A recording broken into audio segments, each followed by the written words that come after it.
Champions league football. Europe সেরার champions লিগে পঞ্চম ম্যাচে এসে হার দেখল ম্যানচেস্টার সিটি। মঙ্গলবার ইতিহাদ স্টেডিয়ামে তাদের এই স্বাদ দেয় বায়ার লেভারকুজেন। দুই অর্ধে 2 গোল করে জার্মান ক্লাবটির জয় 2-0 ব্যবধানে। ভীষণ ব্যস্ত সূচির কথা মাথায় রেখে গোলরক্ষক জানলুইজি দোন্নারুম্মার সঙ্গে আর্লিং হালান্ড, ফিল ফোডেন, জেমেরি ডোকুদের বেঞ্চে রেখেছিলেন সিটি কোচ পেপ গুয়ার্দিওলা। পঞ্চম মিনিটে স্বাগতিকদের প্রথম ভালো সুযোগ কর্নারের বিনিময়ে রক্ষা করেন লেভারকুজেন গোলরক্ষক। 22 মিনিটে নিজেদের প্রথম ভালো সুযোগে এগিয়ে যায় অতিথি দল। বাঁ পায়ের গতিময় শটে জাল খুঁজে নেন আলেহান্দ্রো গিমালদো। 45 মিনিটে সমতা ফেরানোর দারুণ সুযোগ হাতছাড়া করেন সিটির টিজানি রেইন্ডার্স।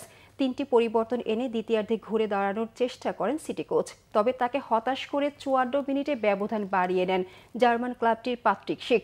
ইব্রাহিম বাজার নিখুঁত ক্রসে দুর্দান্ত হেডে জাল খুঁজে নেন চেক স্ট্রাইকার।